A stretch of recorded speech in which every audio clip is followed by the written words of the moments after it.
come from activists and educators. I come from people who were impossibly proud.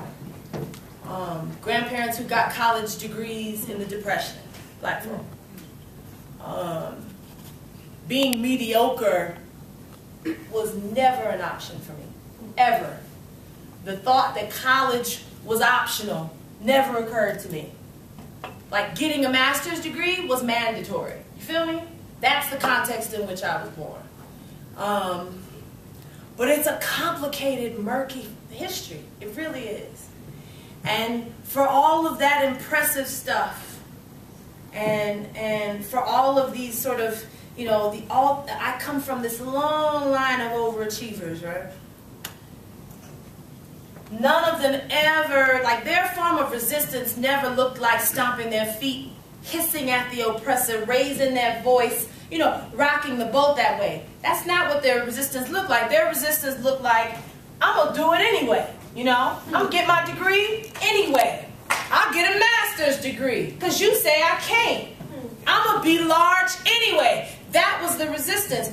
But they were people who never actually showed up on the planet in anger. You understand what I'm saying? Ever. I'm 37 years old, yo, and I was a cut up.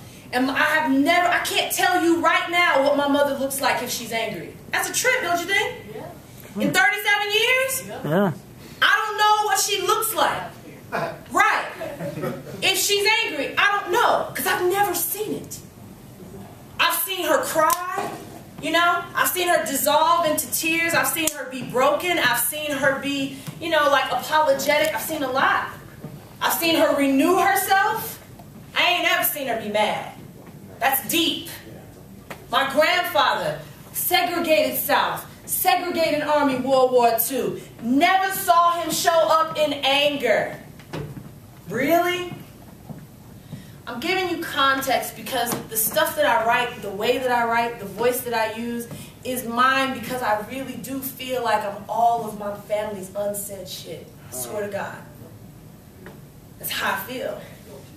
All the shit that they swallowed, all that bitterness, all that anger, all that rage, all that consternation, all that accusatory, I'm pointing the finger and calling you a liar to your face, telling you fuck you to your face. My family didn't live there, so I live there. I'm the product of all that silence. You understand what I'm getting at?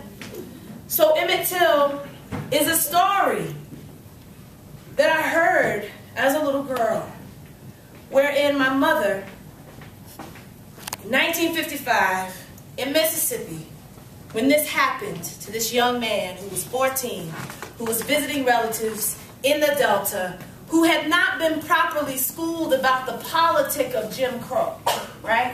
He coming from Chicago. He had a pretty chocolate reality, you know what I mean? And then he goes down south and he's popping his collar and he's saying all this slick shit and he's putting himself in danger and he doesn't even know it. He doesn't even know it because he's trying to be impressive. He got these southern backwoods cousins and he's trying to be impressive.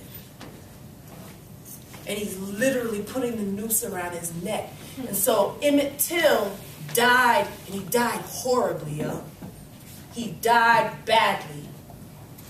And my mother was 8 years old when they wrote about it, and they had a picture of him, his mangled body, his unrecognizable face was on the cover of Gent magazine, and my grandmother left it on the coffee table for my mother to find.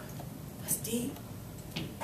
What she couldn't tell her daughter, you know, I couldn't sit her down and say, yo, this is what they'll do.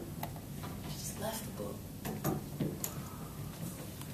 And my mother was terrified and terrorized, and safety died right there. She never knew it again. Never felt safe again.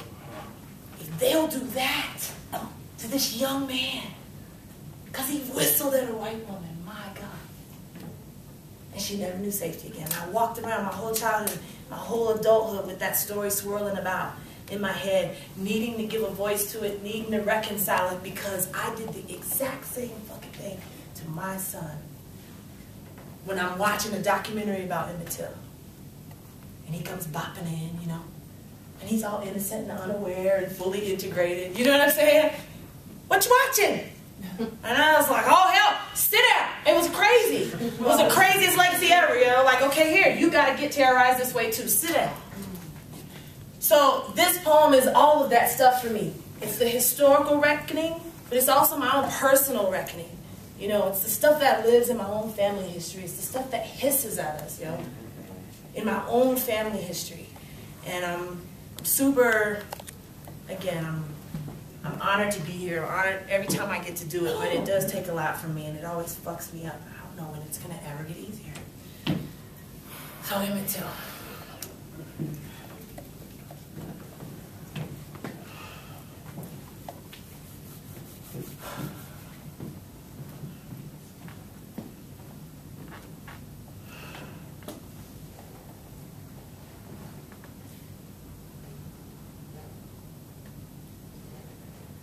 Southern trees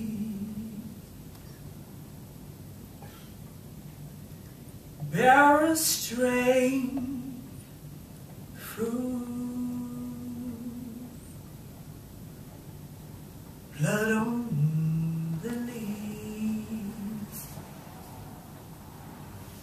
and blood at the root. Black bodies swinging in the southern breeze. Strange fruit hanging from the poplar tree.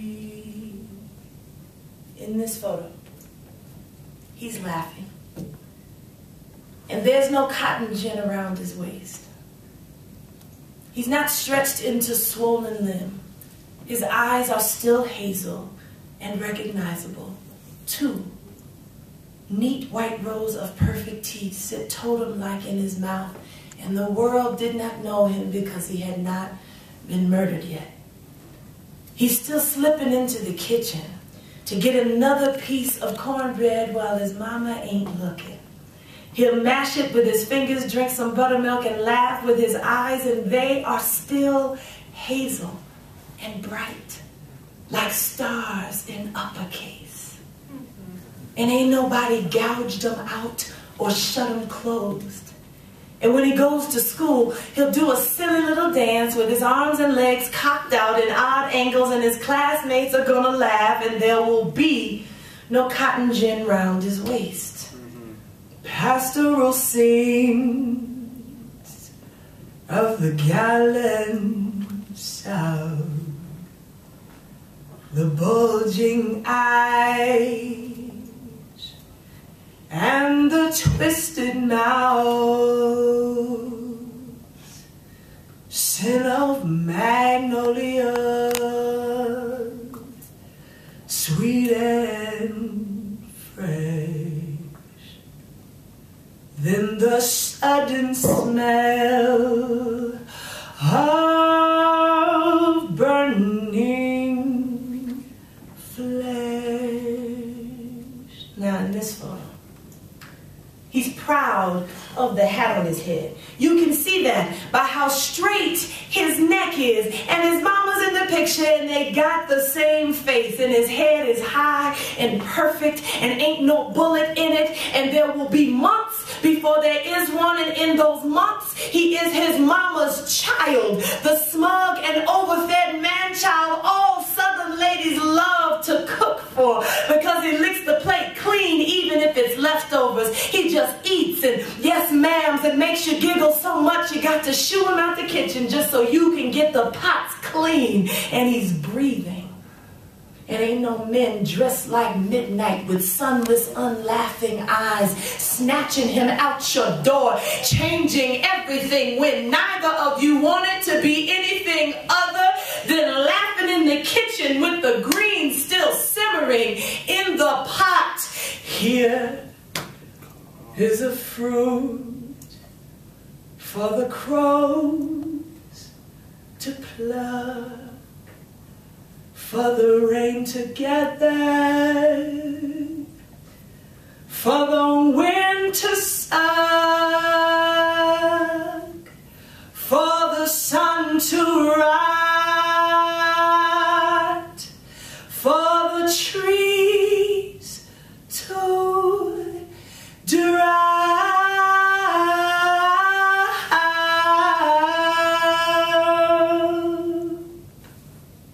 Here is a strange and big crowd. This last photo is a Holocaust. The one history concretized into the nighttime musings of black children who hopscotched above and below Bible Belt, who saw a tattered otherworldly version of the 14-year-old Emmett head poised strangely above a sharp black suit on the cover of Jet magazine. There were no eyes. Smiling, mischievous, man-child, wonderful cornbread and buttermilk, slicking, fast-talking, looking like his mama, bubblegum, pop saunter, and sizzle, straight-necked, full of tomorrow's boy, staring back into the camera. What was there was not there at all. What was there swallowed the world. My mama was 8 years old when they painted Emmett Till's fractured image on the cover of a Negro magazine. 8 years old.